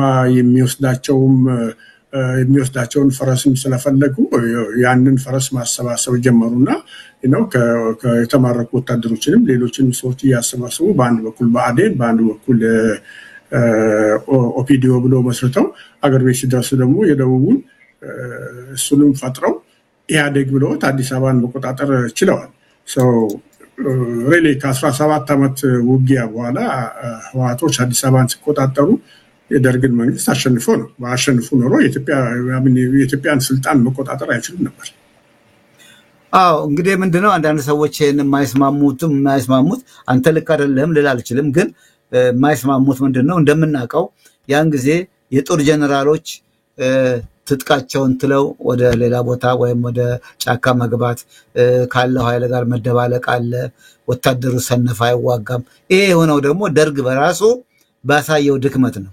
ከዚህ መንግስት ጋራ ለዚህ መንግስት ቆሜ አልዋጋም እያሉ ጦራቸውን እየተዉ መሳሪያቸውን እየተዉ የመሄዳቸው ነገር በራሱ ጀነራሎች ነው የከሸፈበት ደርግ የወደቀው የሚሉ አሉ። ሌላው ደግሞ ቀደም እንዳልከው እርግጥ ስለ ኤርትራ ለምንዋየው የኤርትራ ኃይሎችም አብሮ የመሆናቸው ጉዳይ የደርግን ስርዓት ለማዳከም ምክንያት ሆኗልና ህወሓት ብቻውን ደርግን አሸንፎ 4 ኪሎ ገባ የሚለውን ነገር ላለመቀበል የሚናገሩ ሰዎች ምክንያታቸው ይሄ ነው ማለት ነው። የራሱ ጀነራል እየከዱ ወደዛኛው ካምፕ የመግባታቸው ጉዳይ ይሄን እንዴት ታየዋለህ? አንድ ኃይል የሚሸነፈው በውጭ ኃይሎች ስለተገፋ ወይ ስለተወጋ ብቻ አይደለም። ከውስጥም በራሱ የራሱ ጥፋት ከውጭ ኃይሎች ጋር የሚደርስበትን ጫና ያባብስበታል። ደርግ ለምሳሌ ኤርትራ ውስጥ የተካሄደውን ውጊያ ስንመለከት እኔ ኤርትራ ነበርኩኝ። በ1979 ዓመተ ምህረት መንግስቱ በአንድ ሰሞን በአንድ ጊዜውን ወሩና ጊዜው ትዝ አይለኝም፣ ግን ወደ ኤርትራ መጥቶ ኤርትራ ውስጥ ናደውዝ የሚባል አለ፣ አፋበት የሚባል ቦታ ላይ አፋበት በጣም ቁልፍ ስትራቴጂክ የሆነ ቁልፍ ቦታ ነው። የህወሓት ኃይሎች ወደ ከሳህል በረሃ ውስጥ ያሉ የህወሓት ኃይሎች ወደ ደጋው ኤርትራ እንዳይመጡ መከላከያውና ማቆሚያው ቁልፍ ቦታ ነው። በጣም የተደራጀ ትልቅ ኃይል ያለበት ቦታ ነው እና ያን ቦታ የሚመራው ሰው ታሪኩ ላይኔ ነበር፣ ጀነራል ታሪኩ ላይኔ። እኔ ለምን እንደሆነ አላውቅም፣ መንግስቱ ኃይለማርያም ታሪኩ ላይኔን አስገደለው። ታሪኩ ላይኔ ተገደለ። ታሪኩ ላይኔ ከተገደለ በኋላ በቅርቡ ከዚህ ዓለም በሞት የተለዩት ጀነራል ውበቱ ቦታውን ያዙ። ግን ታሪኩ ከተገደለ ብዙም ሳይቆይ አይ ቲንክ የህወሓት ኃይሎች መጡና በ1979 ዓ.ም የአፋበትን ምሽግ ሰብረው የኢትዮጵያ ጦር የነበረውን ከፍተኛ መሳሪያ ዘርፈው የማይችሉትን አቃጥለው ጦሩን በታትነው አሸንፈው ተቆጣጠሩ የአፋበት የሚባለውን ቦታ። ያ አንዱ ከኢትዮጵያ ኃይሎች ከኢትዮጵያ መንግስት አመራር ድክመትም የመጣ ሽንፈት ነው። ምጽዋም ሲያዝ ሪሊ ለምጽዋ ሲሉ ምጽዋ ሲያዝ በአይናችን አናይም ብለው ራሳቸውን የገደሉ የኢትዮጵያ ጄኔራሎች እንዳሉ ሁሉ የህወሓት ኃይሎች ምጽዋን ለመያዝ በሩን ከፍተው የሰጡ የኢትዮጵያ የጦር መሪዎችም ነበሩ። ሽንፈታችን ከውስጥም የመጣ ነው፣ ከውጭም የመጣ ነው። ህወሓት ሪሊ በመጀመሪያ ትግራይን ለመቆጣጠር በኋላ ግን መንገዱ ክፍት ሲሆን ኢትዮጵያን ለመቆጣጠር ሻዕቢያ ደግሞ ከኢትዮጵያ ለመገንጠል ሁለቱም አንዱ የ30 ዓመት አንዱ የ17 ዓመት ትግል አካሂደዋል። የዛ ውጤት ሪሊ የኤርትራ መገንጠል በአንድ በኩል የኤርትራ መገንጠል ነው፣ በሌላ በኩል ደግሞ የህወሓት አዲስ አበባ መግባት ነው። የስ ኃይለኛ ጦር ነበረን፣ ግን ኃይለኛ ጦር ማለት አይሸነፍም ማለት አይደለም። ጦር ትክክለኛ አመራር ካልተሰጠው ለምን እንደሚዋጋ ካላወቀ ዘላለም እየሄደ ብቻ መዋጋት የኢትዮጵያ ጦር እኔ መዋጋት ብቻ ነው ዘላለም እና ሪሊ ይሄን ያወቁ ጄኔራሎች ትክክለኛ መንገድ ውጊያ አይደለም ብሎ መፈክረ መንግስቱን እኮ ሞክሮ ነበር። ትክክለኛው መንግስት ከውጊያ ውጭ ነው፣ ትክክለኛው መንገድ ከውጊያ ውጭ ነው ብሎ መፈክረ መንግስቱን ሞክሮ ነበር። የኢትዮጵያ ጦርም ሪሊ ኤርትራ ሀገሬ ናትና አትገነጠልም ብሎ ከልቡ የተዋጋ የኢትዮጵያ ጦር ለብዙ ዘመን ኤርትራ እንደነበረ ሁሉ የኋላ ግን ይሄ እንደው በቃ እየሄደ እጁን የሚሰጥ በግድ የሚመለመል ሰው ሲጠፋ ይሄ ብሔራዊ ውትድርና ተብሎ በግድ የሚመለመለው ሰው እየሄደ እጁን መስጠት ሆነ፣ እየሄደ መማረክ ሆነና ሪሊ ከውስጥም ከውጭም ነው የተሸነፍነው። የህወሓትና የሻዕቢያ አንድ ላይ መዋጋት ደርግን ለሽንፈት አብቅቶታል። እዛ ላይ እንደገና የሶቪየት ህብረት ውስጥ ጎርባቾቭ የሚባል መሪ መጥቶ ሪሊ ለኢትዮጵያ የጦር መሳሪያ እንደ ድሮ የማይገኝበት መንገድ መምጣት ደግሞ የሽንፈቱን እጅግ በጣም አፋጥኖታል። አዎ ደርግ ማነው ፋኖ አንድ ሆኖ ቢዋጋ በአንድነት ቢቆም ለድል ይበቃል የሚሉት እንደተጠበቀ ሆኖ ነገር ግን ደግሞ ደርግ ፋኖ አንድ ይሁን የሚለውን ሐሳብ የሚቃወሙ ሰዎች ምን ይላሉ? አንድ ላይ የመሆኑ ነገርማ ለጥቃት ይመቻል፣ አንድ ላይ ሲሰበሰቡ የአብይ ኃይል ሊያጠፋቸውና ጥቃት ሊፈጽምባቸው ይችላል የሚሉ አሉ። እንዲያውም አንድነቱ አያስፈልግም። አሁን እኮ አንድነት አላቸው። ለምሳሌ በቅርቡ አንተም እንዳመለከትከው በሺዎች የሚቆጠሩ የአብይ ወታደሮችን ማርከው ለዓለም አቀፍ ቀይ መስቀል ያስረከቡበት ሁኔታ አለ። አንተም ጽሑፍ ውስጥ ጠቅሰዋል። ይሄንን ማድረግ የቻሉ ኃይሎች ከዚህ በላይ ትብብር አድርጉ ብሎ ማለት እንደው ማላየትና ለጥቃት ማዘጋጀት ነው የሚሉትን ሰዎች ምን አስተያየት አለ በዚህ ላይ? ያ እኔ የፋኖ ኃይሎች መተባበር አለባቸው። አንድ ሲባል የፋኖ ተዋጊዎች አንድ ካምፕ ውስጥ መቀመጥ አለባቸው ማለት አይደለም። አይ ቲንክ እሱ መጥፎ አመለካከት ነው። የኢትዮጵያንም ጦር ብንመለከተው እኮ አንድ ካምፕ ውስጥ አይደለም ያለው፣ በተለያየ ካምፕ ውስጥ ነው ያለው። እኔ እያልኩ ያለሁት የፋኖ ኃይሎች ወደ ትግል ሲገቡ ለምሳሌ ህወሓትን ስንመለከት ህወሓት ውስጥ የፖለቲክ እነመለስ ዜናዊ የሚገኙበት ይሄ ኤሊቱ የሚገኝበት ክፍል ተሰባስቦ በረሃ ገብቶ ፕሮግራም ነድፎ ማኒፌስቶ ጽፎ ነው የጦር ኃይሉን የፈጠረው። ኦነግን ብትመለከት እንደሱ ነው፣ ሻዕቢያንም ብትመለከት እንደሱ ነው። የፋኖ አፈጣጠር ግን ከዚህ በጣም ይለያል። ፋኖ ጀስት ኦል ኦፍ ሳደን ትጥቅህን ፍታ ሲባል ከየቤቱ እየሮጠ የሄደ ኃይል ነው። ይሄ ኃይል የፖለቲካ አመራር የለውም። ህወሓት የፖለቲካ አመራር ነበረው፣ ሻዕቢያ የፖለቲካ አመራር ነበረው፣ ኦነግ የፖለቲካ አመራር ነበረው። ፋኖ ግን አሁንም የለውም። እያልኩ ያለሁት ይህ የፖለቲካ ክንፍ የጦር ዊንጉን ለፖለቲካ ዓላማ የሚጠቀም የፖለቲካ ክንፍ መፈጠር አለበት ነው። ይሄ የዚህ የፖለቲካ ክንፍ መፈጠር ተባብሮ አንድ ላይ መስራት ከፍተኛ ጥቅም አለው። ጥቅሙ ደግሞ ወታደራዊ ብቻ እኮ አይደለም። አዲሱ ወታደራዊ ነው፣ ፖለቲካዊና ዲፕሎማሲያዊም ጥቅም አለው። ለምሳሌ በወታደራዊ ዘርፍ ብትመለከት የእርስ በርስ መተላለቅን ያስቆማል። አንድ ላይ የሚታገልና ትልቅ ብቃት ያለው ትልቅ ጦር ይፈጥራል። ይሄ ጦር አንድ ላይ መቀመጥ ማለት አለበት ማለት አይደለም። በአጭር ጊዜና በዝቅተኛ የሰው ኃይል ወይም የማቴሪያል ወጪ ለድል ያበቃል። በፖለቲካው ዘርፍን ብንመለከት ልክ እንደዛው ነው። ፋኖ ለምን እንደሚታገልና ዓላማውና ፕሮግራሙ ምን እንደሆነ ለኢትዮጵያ ሕዝብ በአንድ ቋንቋ የሚናገር አንድ ጠንካራ ተቋም ይኖራል ማለት ነው። የፖለቲካ መንግስት ሲፈጠር የፋኖ ኃይሎች ከሌሎች በትጥቅ ትግልም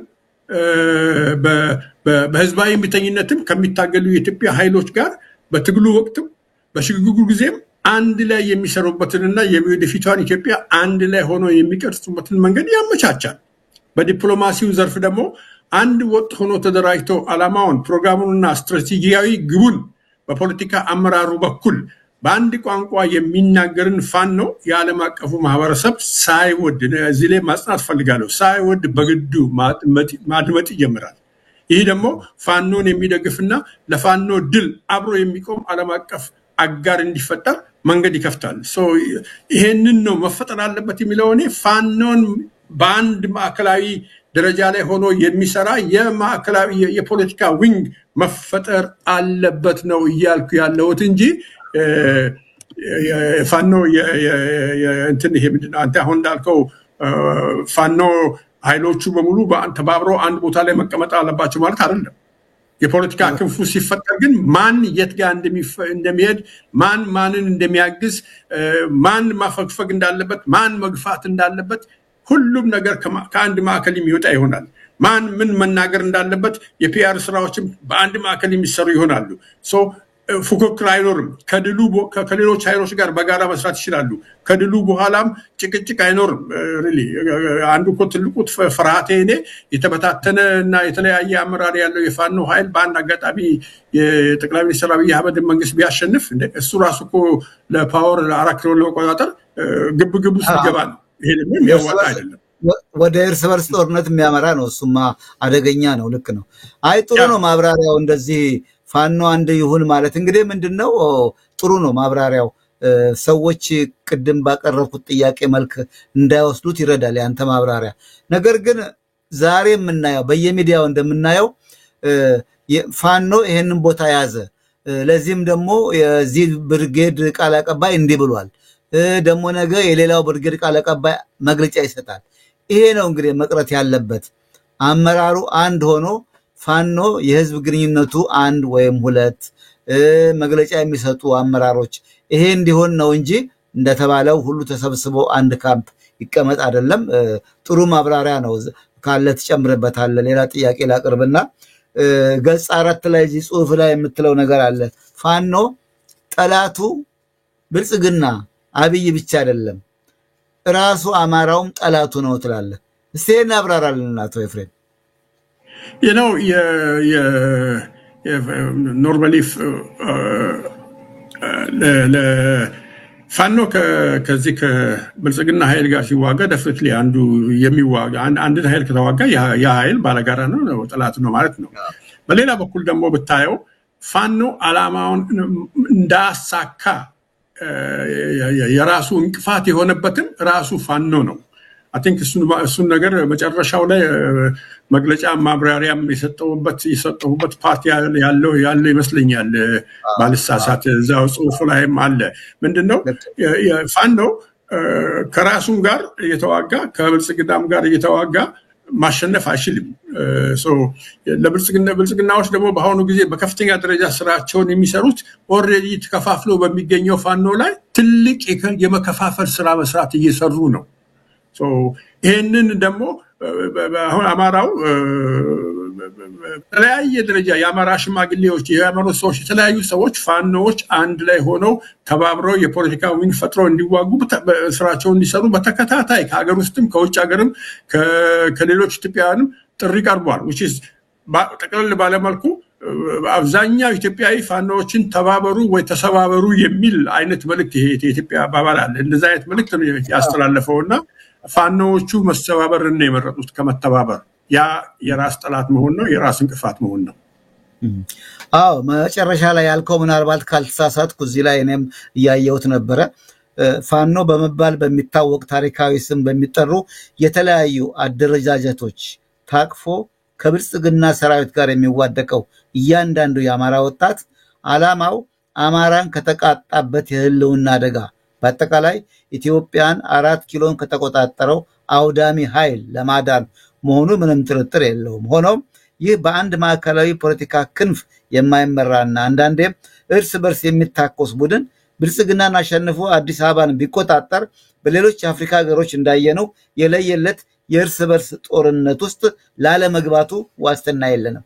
ይህ በማዕከል ደረጃ የፖለቲካ ስልጣንን ለመቆጣጠር የሚደረግ የእርስ በርስ ጦርነት ደግሞ አማራን በአጠቃላይ ኢትዮጵያንም ወደ ከፋ አደጋ ውስጥ ይዞ ይገባል እንጂ ብዙ ጀግኖች የህይወት ዋጋ የከፈሉለትን ፍትህ፣ ነፃነት፣ እኩልነትና ዲሞክራሲ ይዞ አይመጣም ትላለህና ምናልባት ይሄን ለማለት ነው። ይሄ እንዴት ነው የሚለው ነገር አባር ጨምረበት እስቲ ምናልባት ግልጽ ለማድረግ ይሄንን እኔ አየህ ካለኝ ልምድ ነው እሱ የተናገርኩት እዛው ጽሁፍ ላይ ተከሽዋለሁ።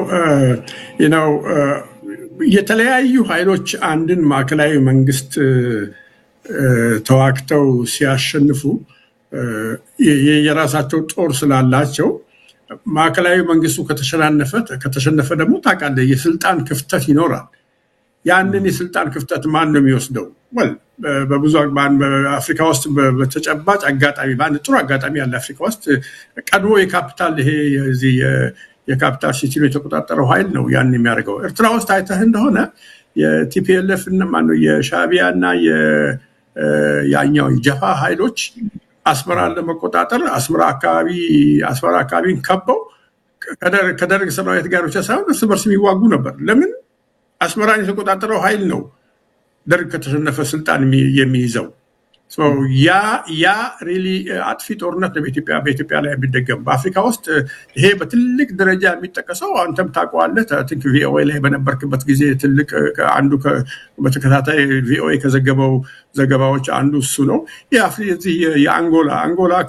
የአንጎላ ኃይሎች 3 የአንጎላ ኃይሎች ከዚህ ከፖርቱጋል ኃይሎች ጋር ተዋግተዋል።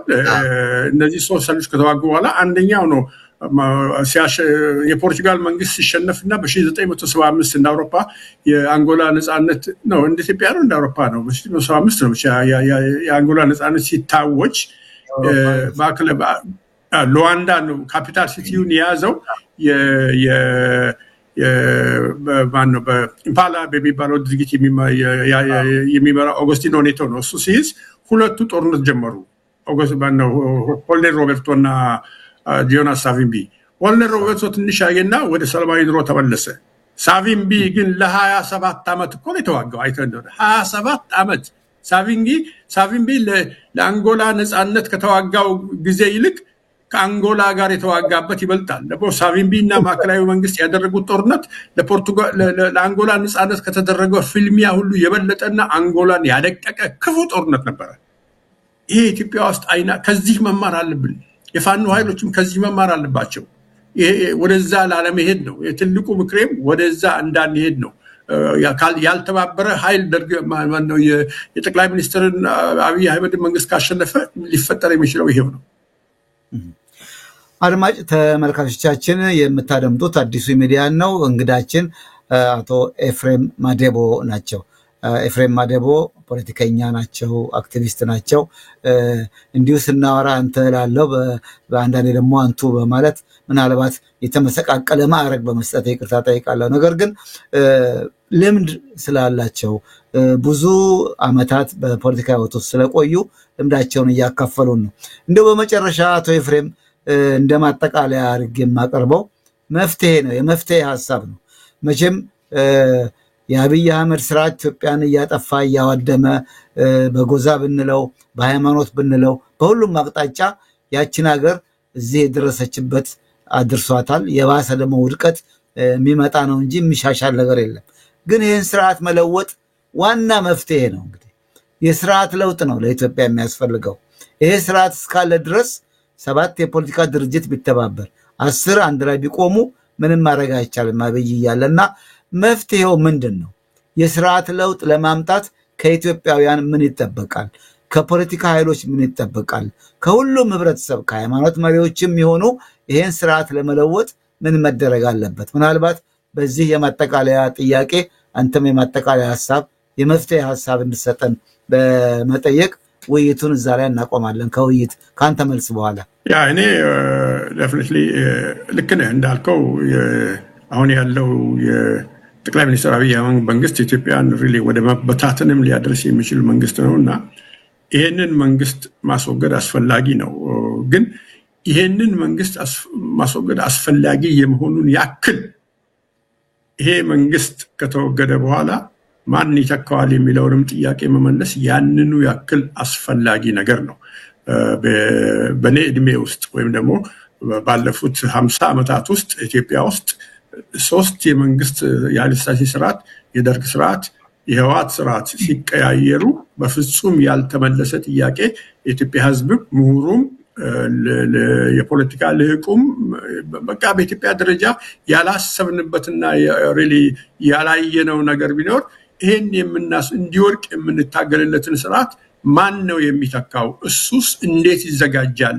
ማን ነው የሚያዘጋጀው የሚለውን ነገር መልሰን አናቅም። አሁን ካለፉት 3 ታሪካዊ ስህተቶቻችን ተምረን የጠቅላይ ሚኒስትር አብይ አህመድ መንግስት ሪሊ በመሳሪያ ኃይል የሚታገሉ ኃይሎች አሉ፣ በህዝባዊ እምቢተኝነትም የሚታገሉ ኃይሎች አሉ። በህዝባዊ እምቢተኝነት የሚታገሉ ኃይሎች እንዴት አሁን ካላቸው ይዘት እንዴት ይሰፋሉ? አልገዛም ባይነትን አጠናክረው እንዴት ይቀጥላሉ የሚለውን ጥያቄ ኢትዮጵያውያን መመለስ መቻል አለብን። እንዴት እናዘጋጃቸዋለን የሚለውን ጥያቄ አገር ውስጥም በውጭ ሀገርም ያለው ኢትዮጵያዊ አንድ ላይ ሆኖ ከፖለቲካ ፓርቲዎች፣ ከወጣቶች፣ ከሴቶች፣ ከሲቪክ ኦርጋናይዜሽኖች ጋር ሆኖ ይሄንን እንዴት እንደምንሰራ ካሁኑ ማቀድ አለብን። እቅዳችንን ተግባራዊ ማድረግ አለብን። በሌላ በኩል ደግሞ በትጥቅ ኃይል የሚንቀሳቀሱ ኃይሎችም አሉ። እነዚህም በትጥቅ ኃይል የሚንቀሳቀሱ ኃይሎች በፋኖ ደረጃ ብቻ ሳይሆን ከፋኖ ውጭም ያሉ ኃይሎች እንዴት ወደ አንድ ማዕከላዊ አመራር እንደሚመጡና የተለያዩ በኢትዮጵያ በተለያየ የኢትዮጵያ አካባቢ በህዝባዊ እምቢተኝነትና በትጥቅ የሚመሩ የተለያዩ ትግሎች እንዴት ነው አንድ ላይ ሆኖ የምትቀጥለዋን ኢትዮጵያ እንዴት እናዋልዳለን የሚለውን መልስ እንዴት መመለስ እንደሚገባቸው ካሁኑ በአንድ ላይ መስራት መጀመር አለባቸው።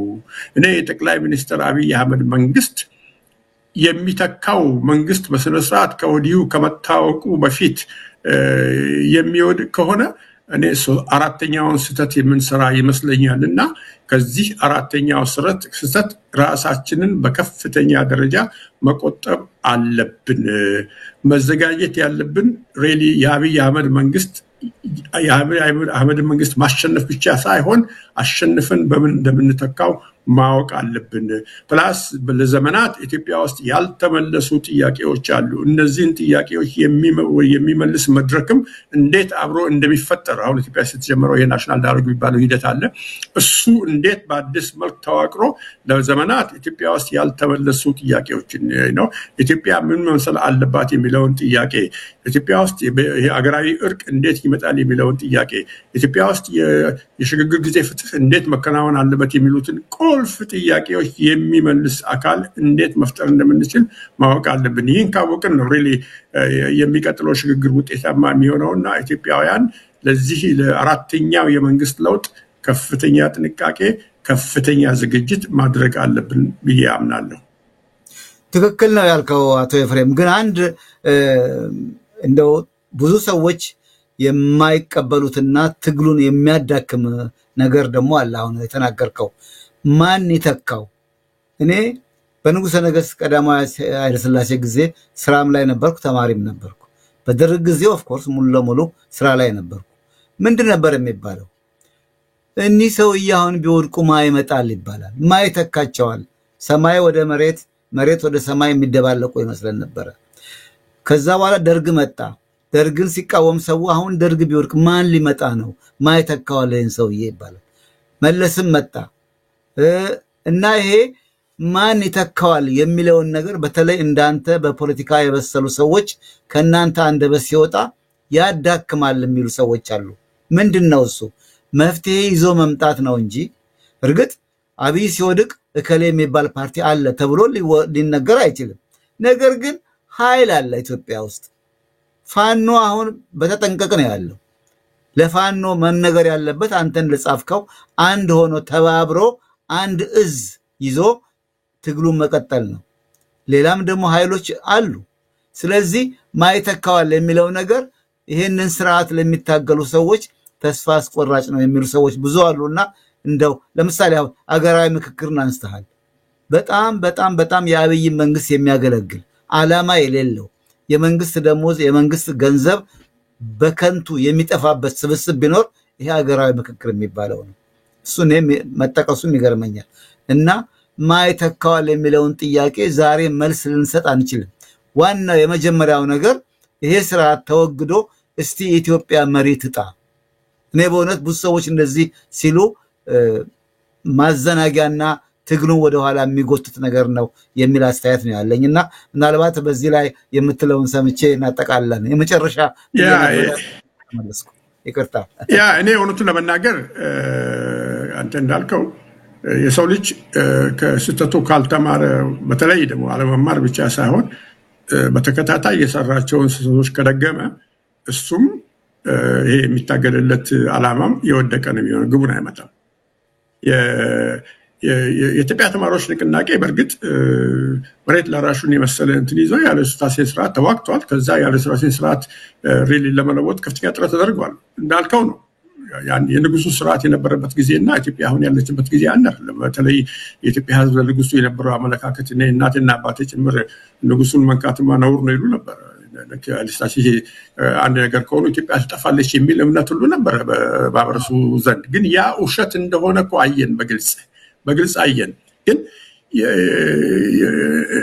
አይወርቅም አይነካም የተባለው የኃይለ ሥላሴ ስዩመ እግዚአብሔር ተብሎ ይጠራ የነበረው የኃይለ ሥላሴ መንግስት ወደቀ። ከወደቀ በኋላ ግን በጊዜው ድርጊታዊ አቋም የነበረው ወታደሩ ስለነበረ ወታደሩ መጥቶ ወሰደ ቦታውን። ወታደሩ መጥቶ ደግሞ የሚባለው ይቅርታ ማቋረጥ አይደለም የሚባለው ነገር ውሸት መሆኑን ነገርከኝ። ልክ ነው እኮ ማን ይሆናል ማን እና ውሸት ነው። ንጉሱን አትንኩ እሳቸው ከተነኩ አገር ድብልቅልቁ ይወጣል የሚለው አሁንም ቢሆን አብይ ቢወርድ ማይተካዋል የሚለው ነገር ትክክል አይደለም የሚሉ ሰዎች ናቸው። ለምንድን ነው እኮ እሱን ነው የነገርኩኝ ያለው እሱን ነው። አብይ ቢወርድ ማይተካዋል የሚለውን መልስ እኮ መመለስ ያለብን እኛንን አብይ ከወረዱ በፊት እኮ ነው እያልኩ ያለሁት።